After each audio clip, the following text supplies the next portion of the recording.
Hello, dear students. You are welcome to the online classes of English. I'm Dr. Sumant, and today I'm going to teach you a poem entitled A Thing of Beauty.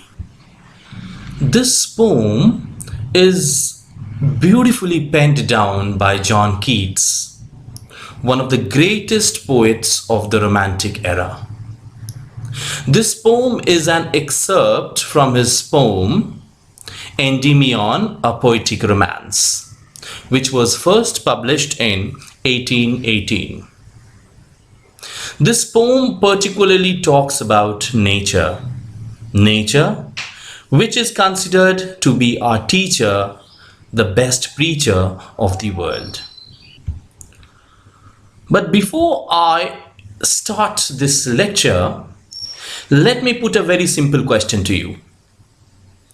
Name any poet of the Romantic period. Keep pondering over the answer until I complete this video. And once I'll be done with, I'll tell you the answer.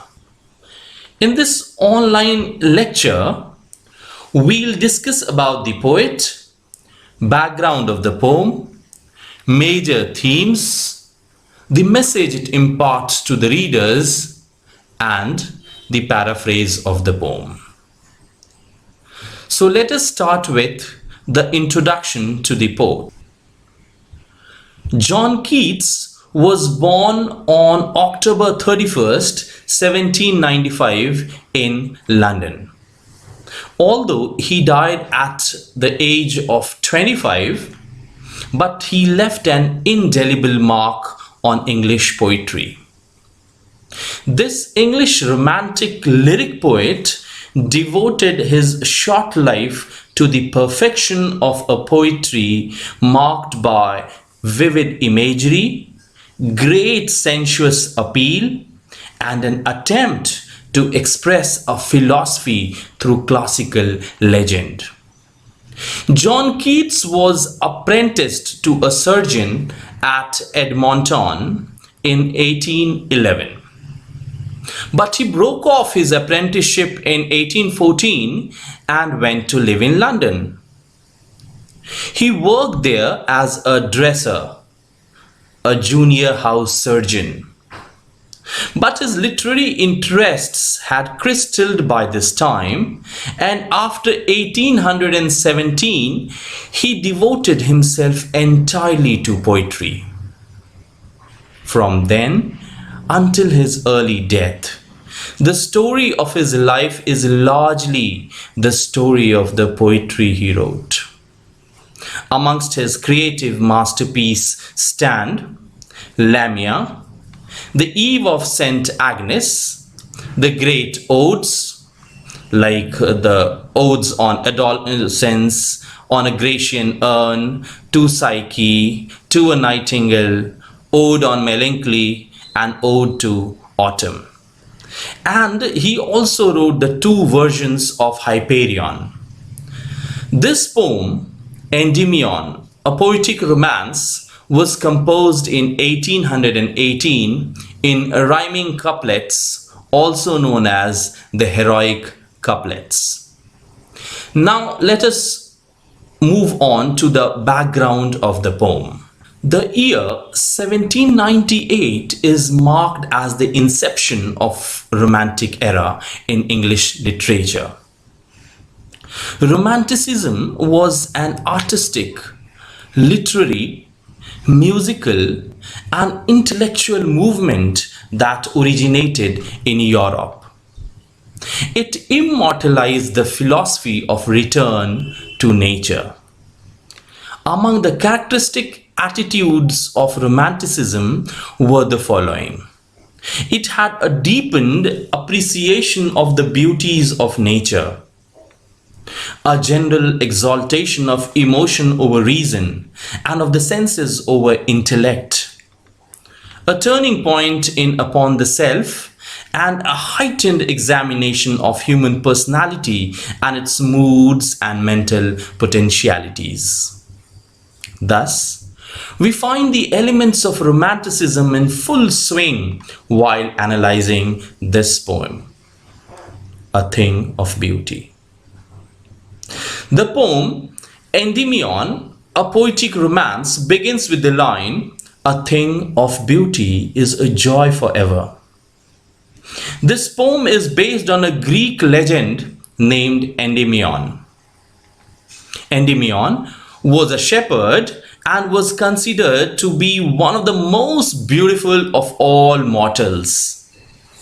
Cynthia, the moon goddess, quickly fell in love with the shepherd, and so Cynthia would visit Endymion each night in his cave upon Mount Latmos. This enchanted youth wandered in the forest to search his love throughout. So this poem particularly talks about nature and the beauty of nature, and it establishes the fact that beauty is the prime truth of life. A thing of beauty is enveloped with the charming effects of nature and the timeless creation that soothes our soul. Let us now move on to the central idea of the poem, or the major themes of the poem.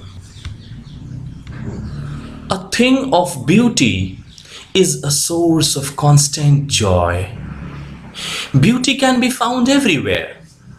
Beauty is truth, and truth is real beauty. It has the potential to transform life. Beauty is like a heavenly drink, an endless fountain of nectar.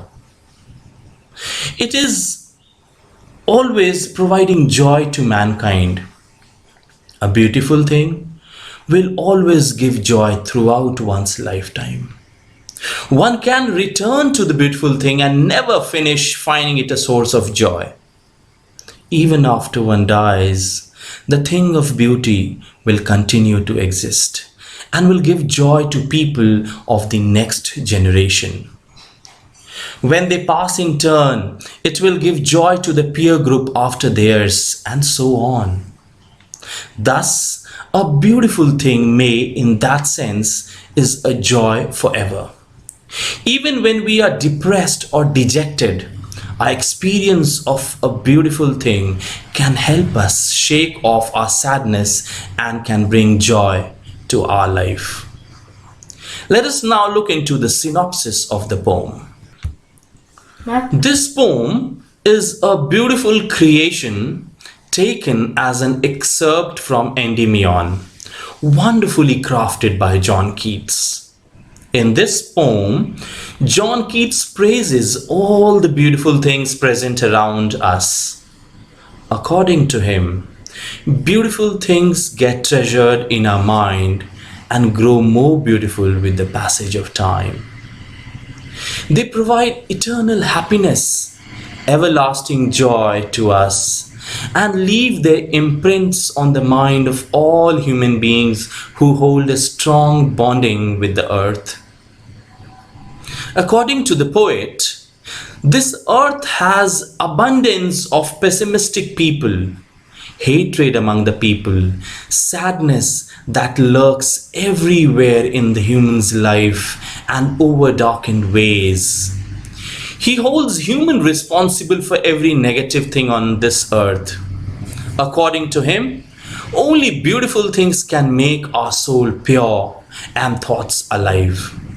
Even the legendary figures inspire us and give us pure joy. Let us now move on with the social message that the poem imparts to the readers. The poem conveys the message that beautiful things are figuratively an endless source of joy. It transcends time. It will never fade away. Beauty has the power to remove darkness and negativity. A beautiful thing will give joy throughout one's lifetime. One can return to the beautiful thing and never finish finding it a source of joy. Even after one dies, the thing of beauty will continue to exist and will give joy to people of the next age group.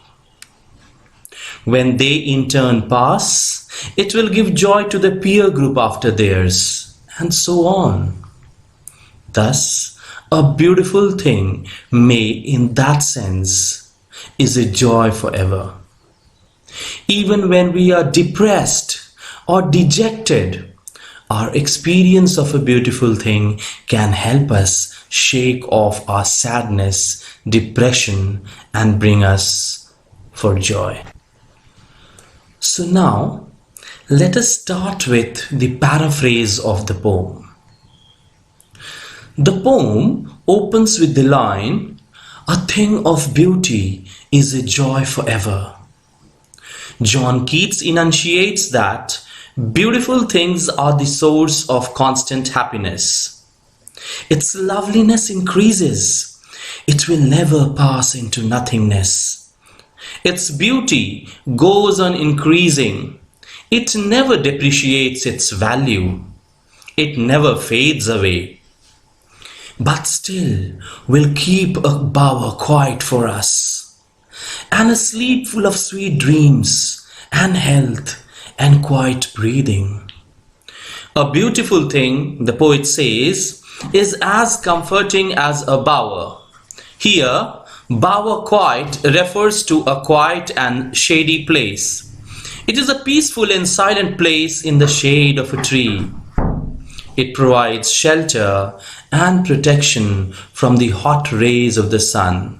It gives a sound sleep full of pleasant dreams, health, and peaceful breathing.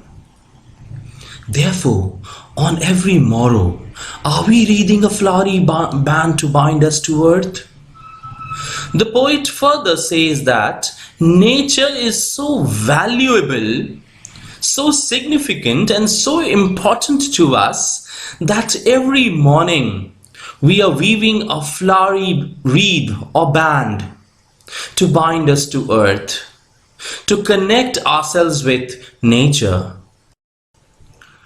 Spite of despondence, of inhuman dearth, of noble natures, of the gloomy days, of all the unhealthy and over-darkened ways made for our searching. The poet says that despite our feelings of sadness and depression, we love nature, we admire nature. We all possess negative attributes of hatred and disappointment. We suffer from lack of noble qualities and follow unhealthy and evil ways. At many times, we undergo dark and gloomy days, over-darkened ways, and failures of life. Yes, in spite of all, some shape of beauty moves away the pall from our dark spirits. In spite of all this, a beautiful thing helps us to remove the cover of gloom or darkness from our lives. It makes us love life despite the things that make us sad and dampen our spirits. The poet next refers to some beautiful things which has the ability to transform our life, such as the sun, the moon, trees old and young, sprouting a shady boon for simple sheep. There are a number of things that have the power to uplift our spirits, like the sun, the moon, and old and young trees. The trees sprout and spread their branches to provide shelter within their green covering for the simple sheep. Shade here refers to the green covering, the shade of the tree, and sheep refers to human beings. And such are daffodils, with the green world they live in, and clear rills that for themselves a cooling covert make, against the hot season. The mid-forest brake, rich with a sprinkling of fair musk rose blooms. Similarly, the sight of daffodils blooming within the green surroundings, the clear and small streams of water which make a cooling shelter for themselves against the hot season. All the aquatic plants and animals do find a shelter in the clear stream. The thick mass of ferns also looks grand with the beautiful musk roses. These beautiful things make us feel happy. Now, the concluding quatrain illustrates the noble deeds of great men and great leaders who have changed the world. These legendary figures are no less inspiring and admiring than the pure nature. As the line goes, and such too is the grandeur of the dooms we have imagined for the mighty dead. The mighty dead people whose achievements have made them great and powerful inspire us and motivate us through their sagas of noble works. Their legends and stories enthuse us and we imagine their magnificence. All lovely tales that we have heard or read, an endless fountain of immortal drink pouring onto us from the heaven's brink. The poet states that a beautiful thing is also a source of joy as the lovely tales and stories that we have heard or read. Even the stories of these legendary people give us profound happiness. It is like a fountain of immortality gushing out from the nature's endless fountain. Here, immortal drink refers to the deeds of great men that have made them a source of inspiration and motivation. It pours out the sacred and immortal drink into the heart and soul of man and is a source of immense joy for us. It is like a medicine of life, a never diminishing source of pleasure and delight, a boundless source of joy that seems to be a precious gift from heaven. Thus, the poem ends with a note that both the nature and the legendary lives inspire us to remain at peace. Both treasure timeless joy, and hence we must respect them. This is the end of the lecture. But before we conclude, let me remind you of the question that I had put in the beginning of this video. The question that name any poet of the Romantic era. And I hope you are prepared with the answer. So here lies the answer. Although there are n number of poets during the Romantic period, like S.T. Coleridge, William Blake, Lord Byron, John Keats, but amongst them, one of the greatest of the Romantic period poets is undoubtedly William Wordsworth. I hope you have understood the poem well. Thank you.